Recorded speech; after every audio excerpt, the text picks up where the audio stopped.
Saudara sekalian, perkenalkan saya Ijral Punakarya. Saya dosen tetap di Fakultas Data Masyarakat FKM Unan, dan pada kesempatan ini apa dipercaya untuk memberikan kuliah pengantar ya terkait blok 5 blok berapa ya? Jadi Iya dokter, blok 5 ya, blok 5 dengan topik 517 dan 51 kuliah pengantar. Sebentar ya. Mas, terima.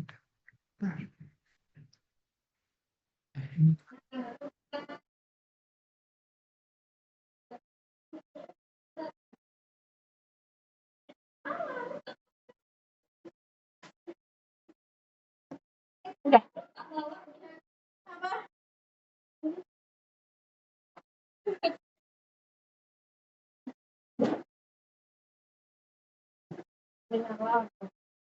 Iya. Itu yang paketnya guys, yang baik. Baik, sampai mana tadi? Oh ya. Saya ada dua kali pertemuan ya terkait tentang kebutuhan zat gizi pada proses pertumbuhan dan perkembangan prenatal satu dan pasca natal satu, pasca kelahiran satu ya, atau pasca natal. Nah, sebelum kita mulai, saya dapat info dari bagian sekretariat FKG bahwa presensi adik-adik dilakukan melalui saudara dilakukan melalui ini ya, Yang penting My Dentistry ya. Oh, ini juga Kak. Yang ini puasa kemarin kan. Nah, saya lihat di panduannya buka home, kemudian lihat jadwal. Ini itu. Nah, kita yang mana? Yang ini Rabu. Yang untuk pertemuan jam 11 saya nggak lihat. Sekarang hari Kamis ya. Betul? betul Pak. Ya. Nah, di sini yang ada jam 13. Nah, presensinya gimana ya? Jam.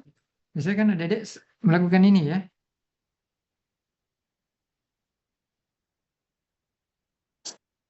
Buat Saudara apa pernah jamur? mengisi ini kan? Bisa Mas jamur. Bisa. Apa sudah terbuka untuk KP ini atau gimana? Ada bisa kasih info?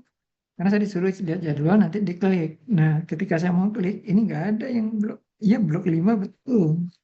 KP 5, ini KP 5 blok tumbuh kembang bentuk facial.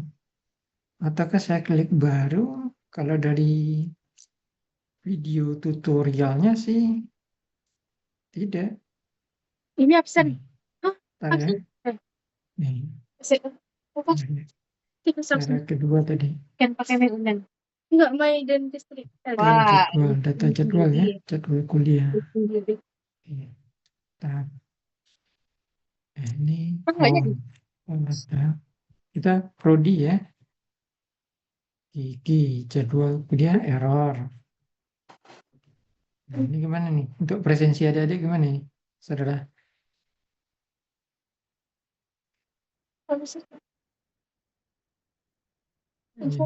Ini nanti rekamannya kan diserahkan ya. Ini tutup rekamannya. Nah, ini saya udah masuk.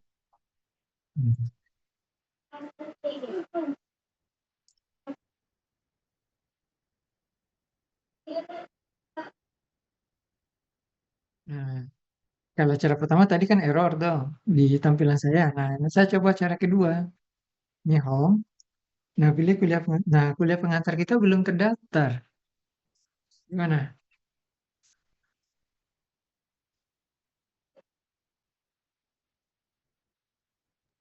Udah bisa infokan ke ininya? Iya, Nah, silakan di screen ini yang Kamis ya. Nah, diforwardkan ke tenaga apanya? QR-nya. Nah, ini saya buka home ya. Saya izin ngikutin yang Bapak, kedua karena yang pertama tadi error. Nah, izin Bapak, atau yang ini, yang jam 13 ini. Ya nggak bisa. izin Pak, Ya. untuk Kan My 10, 11, Dentistry 15 aku sekarang kemarin itu 11. sepertinya dari akademik emang lagi error Pak, karena kami juga disuruh absennya secara manual dulu Pak. Oh begitu. Kalau ini berarti kan, berarti nggak saya lanjutkan ya, pakai ini ya, Medan Industri. Oke, nanti Hmm, kalau tidak apa, sisi saudara nanti sampaikan aja ya. Saya udah masuk, tapi nggak apa, jadwal kata kuliah pengantar kita nggak ada di- baik Pak. dituliskan. Ini tanggal berapa nih? Ini tanggal apa nih? Iya, tanggal 9. Kan sekarang tanggal 9 April ya. Yang ada nanti jam 1.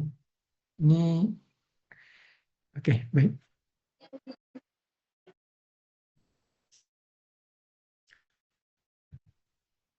Kita lanjut perkuliahan aja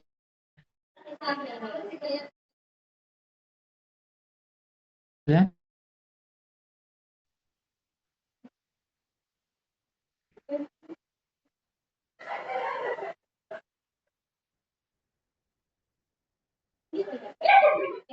Baik, ada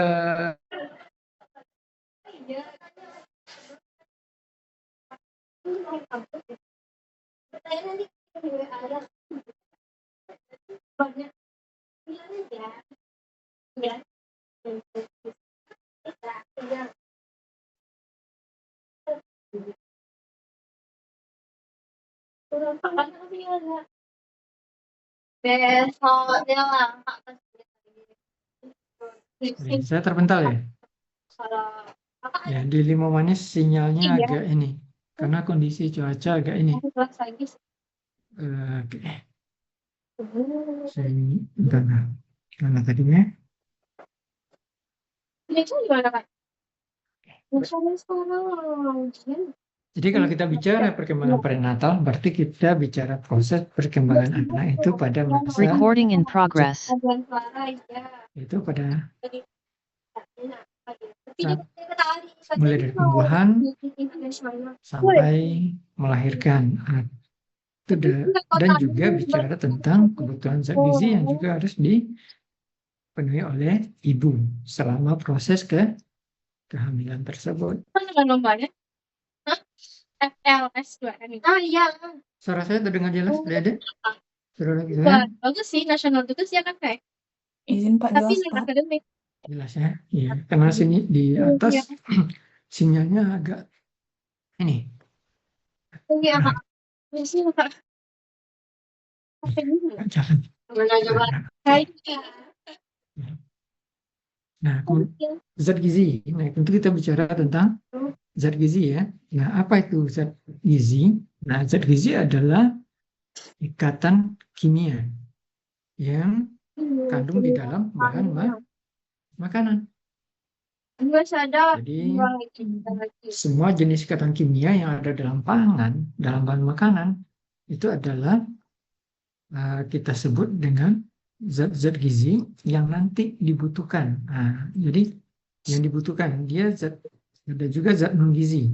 Nah, zat gizi adalah zat yang dibutuhkan oleh tubuh manusia. Nah, tubuh manusia gunanya untuk apa? Itu yang pertama adalah yang utamanya adalah menghasilkan energi atau tenaga. Kemudian selain itu juga dia berfungsi untuk membangun tubuh, ya, membentuk sel-sel jaringan-jaringan tubuh. Nah, termasuk salah satunya adalah pembentukan jaringan gigi dan tulang. Nah, kemudian juga sebagai pengatur. Jadi ada tenaga, kemudian jadi ada 3 kata kunci di sana. Di kegunaannya adalah zat gizi ini, yaitu untuk kebutuhan kita, tenaga kita sehari-hari, energi kita. Yang kedua adalah untuk membangun sel-sel tubuh kita, jaringan tubuh kita. Yang ketiga tentu harus ada yang mengatur setiap peredaran zat atau fungsi itu tubuh. Nah, dalam Ini proses ya, Kak. Kak. kehidupan. Jadi itulah yang dikatakan dengan zat gizi. Nah, zat gizi itu sendiri itu terdiri dari dua jenis secara garis besarnya, yaitu adalah zat gizi makro dan zat gizi mikro. Nah, zat gizi makro artinya kita butuhkan di dalam jumlah yang Makasih, besar ya. Kak. Absen nggak ya? Ini Belum lagi. diukur biasanya kebutuhannya itu adalah dalam satuan gram, kalori, atau di dalam yang nanti berguna atau berfungsi bagi pemenuhan tadi. Kegunaan dari zat gizi adalah sumber tenaga atau sumber energi. Nah, kemudian zat gizi mikro adalah zat gizi yang diperlukan dalam jumlah yang relatif sedikit atau dalam jumlah yang kecil. Nah, ini biasanya diperlukan dalam mikrogram atau miligram. Nah, dia berfungsi di dalam sebagai alat untuk mengatur metabolisme tubuh, untuk meningkatkan daya imunitas, dan juga sebagai dalam proses tadi tumbuh kembang, karena dia juga sebagai pengatur, sebagai pembentuk, mengatur proses metabolisme. Nah, untuk zat gizi makro itu sendiri, dia terdiri atas 3 jenis, yaitu adalah karbohidrat, nah, kemudian ada protein, dan ada lemak. Nah, fungsi yang pertama tadi sebagai sumber energi itu dipenuhi oleh karbohidrat, protein, dan lemak sebagai kebutuhan energi tubuh kita. Nah, kemudian yang pengatur atau pembentuk jaringan itu adalah protein, pembentukan sel dan sebagainya. Itu bersumber dari protein. Nah, zat gizi mikro itu adalah fungsi utamanya, dia berfungsi sebagai alat pengatur. Nah, ini terdiri atas vitamin dan mineral. Nah, kalau karbohidrat mungkin sekarang udah yang biasa kita konsumsi sehari-hari ya, ada nasi, ada jagung, ubi jalar, dan sebagainya. Nah, kalau protein itu bersumber dari lauk pauk, baik hewani maupun nabati. Nah, sumber lemak itu bisa kita peroleh dari sumber protein hewani, ya, atau juga dari minyak dan produknya, olahannya.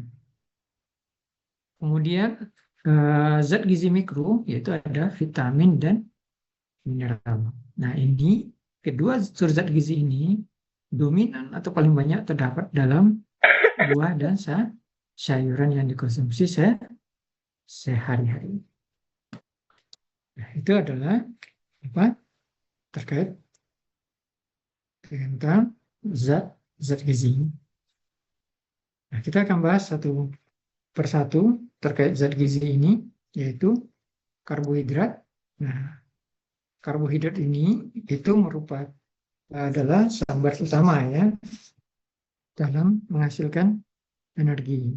Nah, itu terdiri dari dibedakan juga jenisnya, ada karbohidrat sederhana dan ada karbohidrat kompleks. Nah, di sini itu karbohidrat sederhana. Nah, ada yang jenisnya monosakarida, kemudian ada disakarida, ada gula alkohol, ada oligosakarida. Nah, monosakarida ini biasanya itu dalam bentuk gula sederhana, seperti glukosa, fruktosa, dan galaktosa. Nah, ini biasanya dia dibedakan atas ikatan rangkapnya. Nah, ini bisa kita konsumsi dalam sehari-hari ya. Glukosa biasanya ada di dalam pasir, fruktosa adalah gula yang dikandung di dalam buah-buahan. Ya. Nah, kemudian juga ada yang disakarida namanya. Nah, ini juga termasuk jenis karbohidrat sederhana, ada sukrosa, maltosa, laktosa, dan trehalose. Nah. Kemudian yang oligosakarida ada rafinosa, statiosa, dan perbascosa. Nah, di gula alkohol juga ada. Jadi sorbitol, manitol yang bisa digunakan dalam pembuatan permen dan ini, manitol, dulcitol, dan inositol itu termasuk jenis gula alkohol. Nah, kemudian karbohidrat kompleks. Nah, ini terdiri dari ikatan rangkap yang sangat banyak. Ini biasanya bisa sampai berapa unit? 16 unit maksimalnya. Apa namanya itu? Nah, itu terdiri dari ada pati, amilosa, dextrin, glikogen ya. Nah, glikogen ini terdapat dalam hewani, pati terdapat dalam tumbuhan jenisnya. Nah, diperoleh dari tumbuhan. Nah, kemudian serat. Nah, serat ini juga termasuk jenis karbohidrat kompleks. Nah, serat ini biasanya banyak dalam sayur-sayuran kita peroleh. Nah, itu ada yang larut air dan tidak larut air. Nah, larut air itu ada selulosa, ada hemiselulosa, ada lignin. Kemudian yang tidak larut ada pektin, gam, mutilasi, glukan, alga. Itu juga terdapat dalam produk-produk karbohidrat. Terdapat dalam serat tumbuh-tumbuhannya. Selanjutnya kita bicara tentang protein lagi, yaitu sumber karbohidrat yang kedua. Selain tadi, karbohidrat adalah sumber yang paling banyak untuk energinya. Nah, kemudian selanjutnya berikutnya adalah protein. Nah, ini dibedakan atas dua, ada asam amino esensial dan asam amino non esensial. Esensial ini berarti kan penting, berarti yang wajib atau yang harus ada atau diperlukan oleh tubuh. Dan asam amino esensial ini biasanya tidak semua bisa diproduksi oleh di dalam tubuh kita sendiri. Maka perlu memperolehnya dari bahan makanan, pangan yang kita konsumsi sehari-hari, yaitu dari sumber protein hewani ataupun nabati.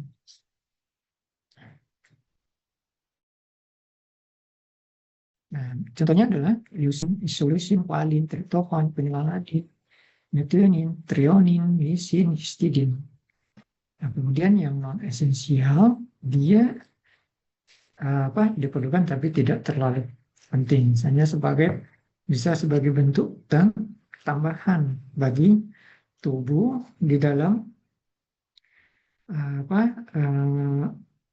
dan ini juga terdapat dalam makanan dan tubuh kita bisa memproduksinya sendiri. Nah, makanya tidak terlalu esensial untuk diperoleh karena tubuh bisa menghasilkan. Nah, mungkin apabila terjadi kekurangan, nah itulah yang digunakan dari makanan. Yaitu terdiri dari prolin, serin, arginin, tirosin, sistein, threonine, glisin, glutamat, alanin, aspartat, dan glutamin. Itu adalah jenis-jenis asam amino non esensial. Nah, berikutnya adalah sumber karbohidrat yang ketiga, yaitu adalah trigliserida. Nah, trigliserida ini adalah itu merupakan asam lemak. Ini tadi ada asam lemak, trigliserida, ada fosfolipid yang berkaitan dengan fosfor ya, ikatan kimia fosfor, dan ada sterol atau yang bagiannya merupakan diantaranya adalah kolesterol. Nah,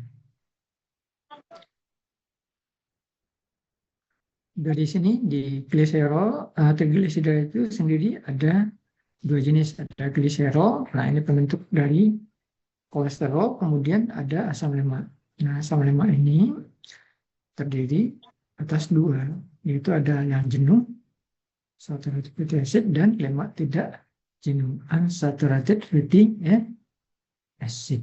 Nah, lemak jenuh ini biasanya kalau kita masyarakat bilangnya lemak jahat. Nah, itu dia yang dikenal karena sebetulnya itu karena dia memiliki rantai atom yang antara atom karbon yang rangkap.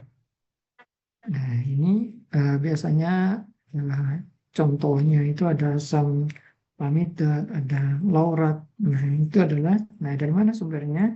Ini biasanya kita peroleh dari daging, ya kan?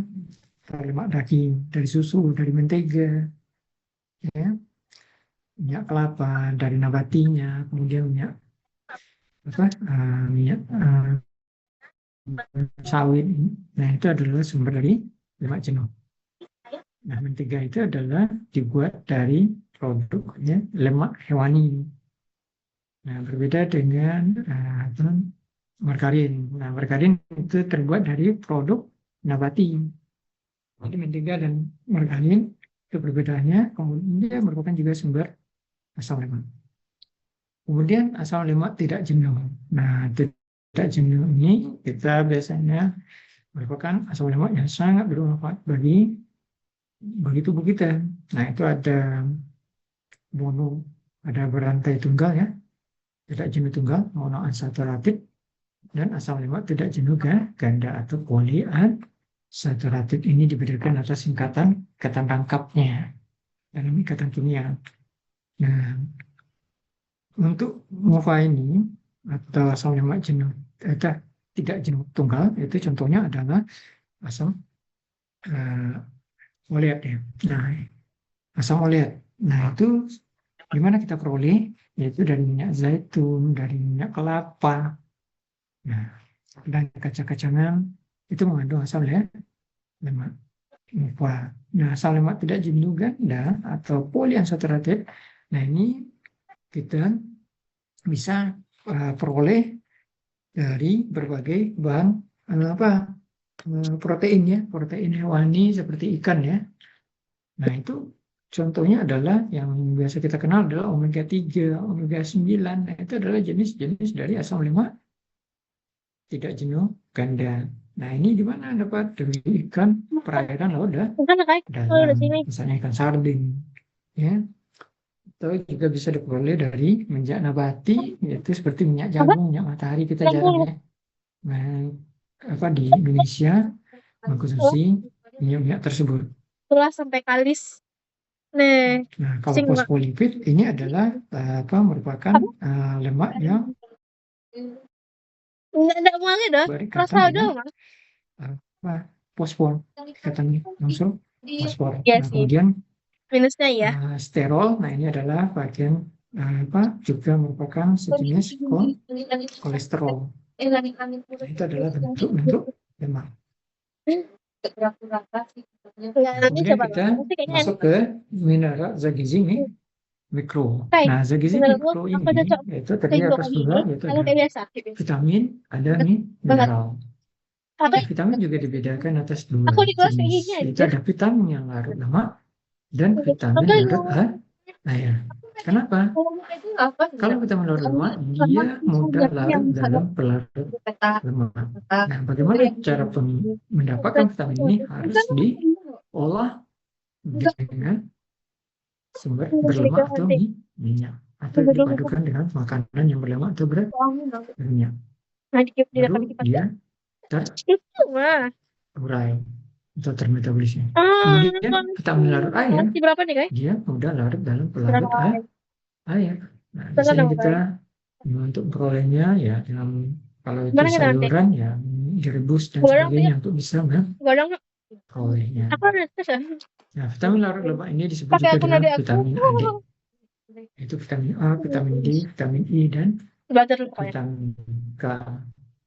Kemudian vitamin larut air yaitu ada vitamin B dan vitamin C. Vitamin B ini juga banyak jenisnya. Ada B1, B2, B3, B6, asam folat, dan biotin dan sebagainya. Kemudian vitamin C dan mineral. Nah, mineral Unsur Pikiran aku zat gizi datang jam mikro 12 gitu juga loh, Pak. dibedakan atas dua, Nggak yaitu ada expect mineral ini. makro dan mineral mikro. Nah, makro itu dibutuhkan dalam jumlah yang besar. Nah, biasanya dalam miligram.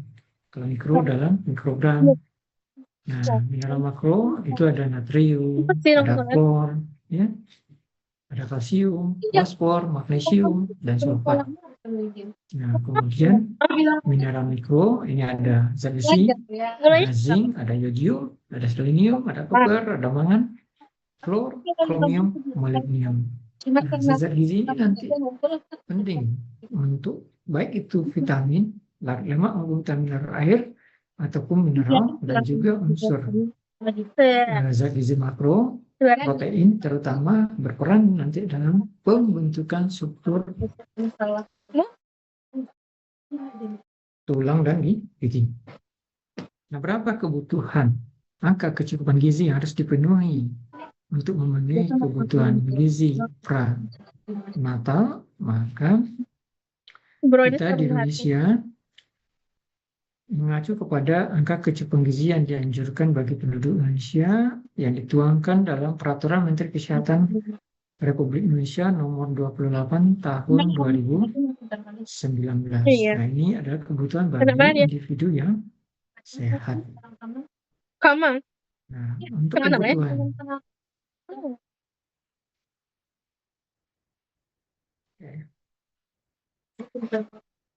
kebutuhan janin kan nggak ada. Ini setelah pasca melahirkan. Nah, kebutuhan untuk pranatal itu diperoleh dari kebutuhan ibu. Nah, yaitu dilihat dari usia ibu. Berapa kebutuhan kecukupannya? Kalau usia ibunya adalah 16 tahun misalnya, ya remaja ya. Nah, atau sudah masuk usia dewasa antara 19 sampai 29 atau 30 sampai 29. Nah, kebutuhan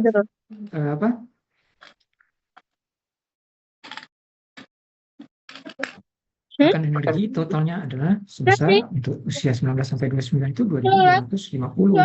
Maka ketika janin berada dalam usia kehamilan, nah kita bagi komunitas bagi atas 3 trimester pertama, trimester kedua, dan trimester ketiga. Pada trimester pertama, maka kebutuhan ibu harus ditambah atau meningkat. Nah, dari 200, kalau ibunya berusia 2250, maka ditambah kebutuhannya ketika dia hamil 1 sampai 3 bulan kehamilan, maka ibu itu harus meningkat kebutuhan ratanya dari 250 ditambah 180 menjadi berapa tuh? 2430 ya. Dikit lah. Nah, begitu juga ketika trimester 2 dan 3 itu STTM nggak dapat. mengalami penambahan peningkatan kebutuhan energi sebesar 300 kilokalori. Nah, sama juga masing-masing kebutuhan zat gizi lain, baik protein, lemak, karbohidrat ya untuk zat gizi. Nah, itu juga mengalami penambahan dari kebutuhan berdasarkan usia perempuan. Misalnya 34,9 kebutuhan proteinnya adalah 60 sehari, 60 gram. Maka ketika trimester 1 menjadi 61, ketika ada termasuk trimester 2 jadi 70, dan trimester 3 menjadi 90. Aku masih ingat dia agak sama dengan untuk kebutuhan vitamin. Oke, nanti silakan dilihat masing-masing tabel kebutuhan ini bisa saudara download di aku lupa sama dia terima lagi gara-gara itu SNBP di website ya, atau di Google atau website pencarian ya. Selanjutnya iya lebih kalau dokteran BSM si Jihao di psikolog. Selanjutnya ya.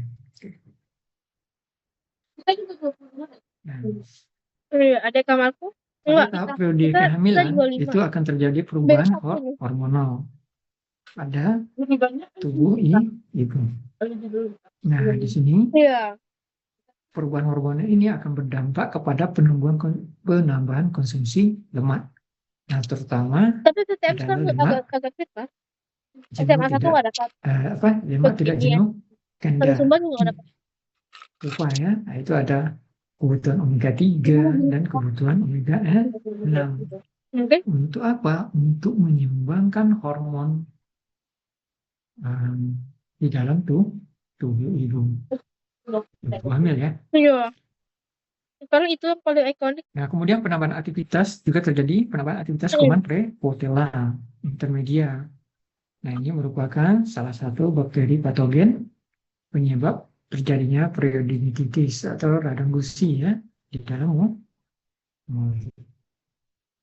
Nah, ini yang dialami kondisi ibu pada saat hamil. Maka kebersihan ini tidak mulut ibu juga harus tetap terjaga. Nah, ini adalah tahapan perkembangan janin. Yaitu mulai dari pembuahan. Minggu pertama pembuahan, kemudian sampai nanti menjadi bentuk yang sempurna di trimester ketiga. Minggu 38 atau sampai 40 ya. Nah, di sini terjadi pada minggu ketiga itu terjadi pertumbuhan sudah terbentuk jantung ya dan juga otak, mata, kemudian organ lainnya. Dan di minggu ke-6 setelah minggu ke-5 itu sudah muncul pembentukan gigi. Dan ini berlanjut terus sampai nanti janin sempurna dan juga setelah lahir. Ini adalah fase pertumbuhan. Nah, pertumbuhan gigi bulan kedua sampai dengan ketiga. Nah, tadi kan atau minggu tadi di pembentukan di minggu ke-5 ya dan ke-6. Nah, itu di bulan kedua antara bulan kedua sampai dengan 3 usia kehamilan. Nah, itu pertumbuhan gigi dimulai pada fase ini.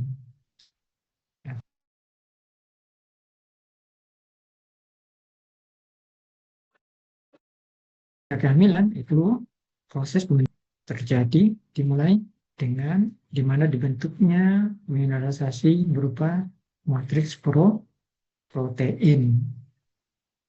Nah, kemudian proses mineralisasi ini akan terus berlanjut sampai usia balita. Jadi tidak berhenti pada saat usia 40 minggu 39 atau 38 atau 40 kehamilan ya.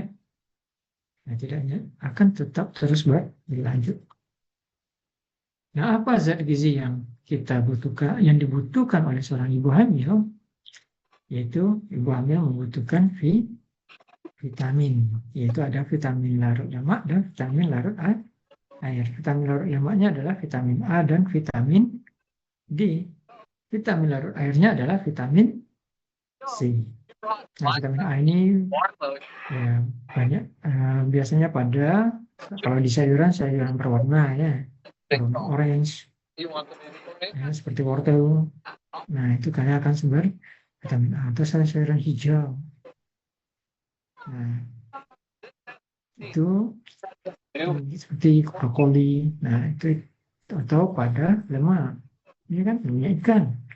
Minyak ikan itu adalah juga sumber protein vitamin A.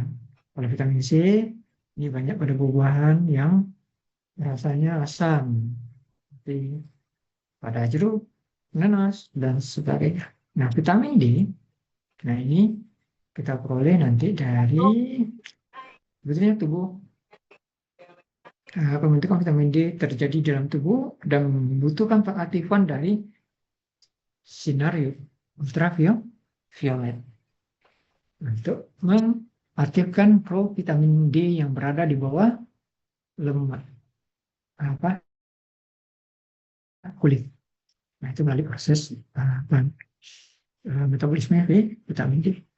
Kemudian selain vitamin, kita juga seorang ibu hamil juga memerlukan mineral. Nah, sumber mineral yang sangat dibutuhkan adalah kalsium, fosfor, dan fluor dalam pembentukan ini kalsium makro, fosfor mikro, kemudian juga protein. Nah, protein merupakan sumber zat gizi makro yang diperlukan dalam pembentukan tulang dan gigi.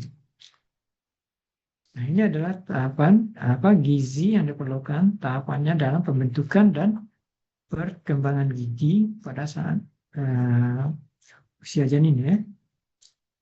Itu dentin. Ini ada mungkin sudah sangat paham ya mempelajari ini di bidang ilmu kedokteran gigi. Nah, dentin itu mengandung kolagen. Kolagen ini adalah sejenis protein yang merupakan sebagai suatu zat pembangun utama tulang, gigi, sendi, otot, dan kulit. Ini lapisan. Nah, kalau di gambar ini ya, lapisan dentin ini mengandung kolagen. Ada sejenis protein. Nah, kolagen ini memerlukan vitamin C. Untuk apa?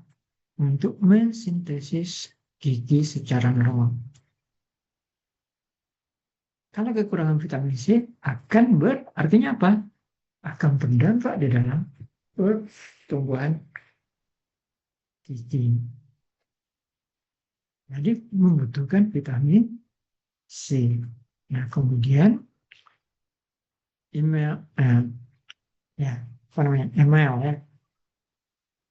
atau enamel ya, misalnya enamel gigi. Nah, ini adalah merupakan lapisan terluar ya, yang keras pada gigi. Nah, ini mengandung keratin. Keratin juga sejenis protein. Nah, yang berfungsi untuk pertumbuhan rambut, kuku, dan gigi. Jadi, kuku kita yang tumbuh itu membutuhkan protein. Rambut juga. Nah, itu nama proteinnya adalah keratin. Nah, di sini dia ini unsurnya itu dibentuk melalui untuk pembentukan enamel. Nah, keratin ini dia memerlukan vitamin A di dalam proses pembentukan enamel gigi. Nah, pada dentin kita memerlukan vitamin C, vitamin larut air. Pada pembentukan enamel, ibu memerlukan vitamin larut lemak, yaitu vitamin A,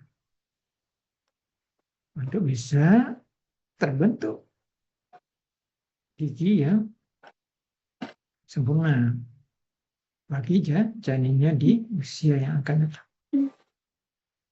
Nah, cikal bakalnya dimulai dari usia 2 sampai 3 bulan ya, kehamilan atau pada minggu ke 5-6 bahkan. Nah, itu dimulai kasusnya. Bisa indah. Ada. Nah, kemudian tahapan fase berikutnya nanti vitamin D ya, itu bersama-sama dengan kalsium dan fosfor akan membentuk kristal hidroksiapatit yang merupakan sebagai struktur pembentukan matrik dan tulang dan gigi. Jadi matrik berarti kan struktur kepadatan. Jadi perlu dipadatkan. Nah, itu dipadatkan oleh kristal hidroksiapatit. Bentuknya dari apa? Yaitu kerjasama antara kalsium, fosfor, dan vitamin D. Kemudian fluor juga akan bersama-sama dengan kalsium dan fosfor akan membentuk fluoroacetit. Nah, di sini merupakan fluoroacetit itu komponen gigi yang lebih tahan terhadap terjadinya karies dibandingkan dengan hidroksiapatit. Pada tahapan proses ini pembentukan matriks tulang, Kok kasih kita udah? membutuhkan Hmm. vitamin dan mineral. Untuk kepadatan itu butuh vitamin dan mineral. Untuk pembentukan dentin butuh protein dan vitamin. Dan begitu juga ya, enamel. Tekin. Sampai di sini bisa dipahami ya, Dede? Saudara sekalian, apa yang terjadi ketika asupan zat gizi seorang ibu, Apa nih? zat gizi tersebut, vitamin, mineral, atau protein mengalami kekurangan Investasi berapa tahun lagi ya? 4 tahun lagi. di dalam tubuh ibu hamil, 4 tahun, berarti aku 5 tahun maka lagi. akan terjadi dampaknya adalah Kan kelas berapa erosi gigi pada janin Kan kelas pada berapa anak tahun? akan Kalau anda kerja kan terhambat. masih di klinik. Kemudian ukuran giginya akan tumbuh kecil-kecil. Kemudian terjadi pengurangan kekuatan enamel atau enamel. Kemudian akan mengalami gangguan fungsi kelenjar ludah. Kemudian apabila defisiensi vitamin A, itu akan mengurangi perkembangan jaringan epidel. Kemudian juga terjadi gangguan pembentukan gigi. Kemudian terjadi hipoplasia enamel. Kemudian gangguan fungsi kelenjar ludah. Nah, kalau kelebihan vitamin A, nah dia juga ada berdampak nih. Kurang makan itu Jadi salah. vitamin A ini yang dikatakan kelebihan itu biasanya kita mengkonsumsi dalam jumlah yang sangat besar. Ini sih bagus sih, Itu tapi juga akan berdampak negatif terhadap panik anjir. perkembangan Misalnya kita ngapain gigi dan mulut ya. Nah, terutama kejadian-kejadian sumbing keran miofasial dan mulut itu biasanya karena salah satunya, bukan utama. Salah satunya bisa berkontribusi dari kelebihan vitamin A. Nah, biasanya kalau kita mengkonsumsi terlalu banyak vitamin A ini bisa disimpan di dalam tubuh. Jadi vitamin tadi ada 2. Vitamin larut air dia tidak disimpan dalam tubuh. Nah, dia akan dirilis melalui urin. Namun kalau vitamin larut lemak, contoh vitamin A, D, E, K, itu akan jika berlebih dikonsumsi oleh seorang, itu pertama akan disimpan di organ hati. Dia bisa ditimbun di dalam tubuh. Nah, apabila mengalami kelebihan, terus maka juga akan berdampak buruk Aku lupa bagi lagi Discord. Buat perkembangan main game kan. dan Gak tahu aku dulu. Kalau untuk game tuh ngapain ya? Cuman untuk pertumbuhan seseorang. Kemudian apa yang terjadi pada kekurangan vitamin D, kalsium, itu fosfor adalah terjadi hipomineralisasi, yaitu penurunan kepadatan tulang ya dan gigi ya. Kemudian juga menyebabkan kekuatan dari gigi juga menjadi berkurang. Kemudian pola erosi gigi juga terlambat. Kemudian defisiensi vitamin C. Nah, ini akan menyebabkan pembentukan dentin yang tidak beraturan. Kemudian gangguan polpa gigi. Kalau defisiensi fluor itu bisa menyebabkan gangguan remineralisasi gigi. Jadi proses tulang atau gigi dan tulang itu juga mengalami penghancuran dan pembentukan osteoklas, dikenal dengan siklus osteoblas dan osteoklas. Dari dalam jangka waktu tertentu tubuh kita ini akan menghancurkan matrik tulang kita untuk recycle lagi pembentukan baru. Nah, itu apabila kekurangan fluor itu akan menjadi terhambatnya proses remineralisasi atau memadatkan kembali. Kemudian peningkatan demineralisasi, penghancurannya meningkat. Proses penghancuran tulang kita itu menjadi meningkat. Atau gigi ya, tulang gigi ya. Enggak di gedung itu. Nah, kemudian biasanya berakibat terhadap kerapuhan, terjadi kerapuhan tulang dan gigi. Kemudian defisiensi zat besi. Nah, ini juga ada zat besi, perlambatan pertumbuhan. Udah beda. Kemudian gangguan fungsi Pokoknya kelenjar ibu tuh kayak ludah. kepala bidang KN itu loh. Apa makanan yang diperlukan oleh ibu hamil? Itu harus memenuhi kebutuhan zat gizi untuk pembentukan gigi dan tulang. Nah, kita bicara karena konteksnya adalah bentuk gigi dan tulang, maka fokus terhadap pemenuhan sumber vitamin A, vitamin C, vitamin D, kemudian sumber mineral kalsium, fosfor, klor, dan harus memenuhi sumber protein yang diperoleh dari protein nabati maupun protein hewan.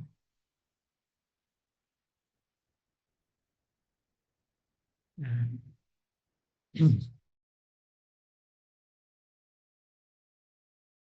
untuk karena tadi perkembangan peningkatan mikroba pada ibu hamil ya.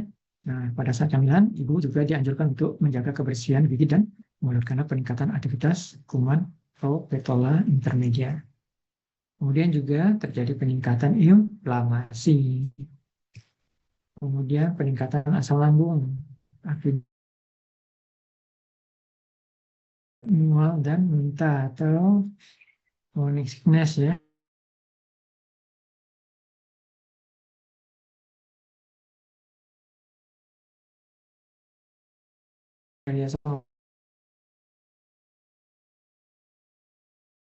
Erosi gigi pada ibu. Connection stabil. Itu pengantar terkait tentang kebutuhan zat gizi akan pertumbuhan perkembangan gigi pada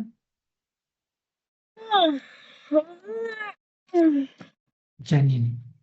Nah, ini sumber yang mungkin bisa saudara gunakan. Ada 3. Nah, silakan juga nanti membaca buku-buku terkait gizi yang berbahasa Indonesia maupun berbahasa asing. Oke, mungkin itu yang bisa saya sampaikan pada kuliah pengantar minggu pertama ini ya, pada kebutuhan pas prenatal.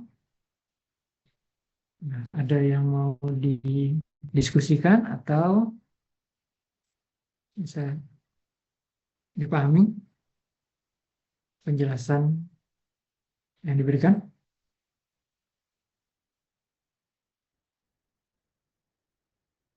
Suara saya selama ini nggak putus-putus kan? Selama menjelaskan? Oke. Yang 15 ya. Oh ya, nanti materi sesi pertemuan ini saya akan kirimkan ke PJ kelas saudara ya, saudari Alfia ya. Nah, nanti akan saya kirimkan untuk bisa di-share kepada semua anggota kelas. Oke, saudara sekalian, ada yang mau kita diskusikan? Atau ada yang ingin ditanyakan? Atau mungkin dirasa cukup untuk sementara? Atau udah ini, pengen istirahat? Izin Pak, Jam siangnya udah ini, udah alarmnya udah mulai berbunyi nih. Baik, kalau tidak, saya harap mungkin penjelasan yang saya sampaikan bisa tersampaikan dengan baik dan jelas. Nah, kalaupun nanti ada hal-hal yang diragukan, silakan saudara tanyakan pada minggu depan. Pertemuan berikutnya kita kapan dijadwalkan? Kalau saudara dosen F1 yang pasca melahirkan, pasca Natal, pasca melahirkan. Apakah di hari yang sama atau hari yang berbeda? Izin Pak, itu ada di KP 524 Pak, di hari Rabu tanggal 15. Rabu minggu depan ya, tanggal 15. Oke, nanti sehari sebelumnya saya tolong diingatkan ya, karena kan ini hari Kamis. Karena nanti tanggal 15, 14 tolong diingatkan kembali seperti kemarin ya, supaya nanti bisa saya agendakan untuk pertemuan kita ini. Baik, Oke, Pak. baik saudara sekalian, terima kasih atas perhatiannya. Mungkin untuk pertemuan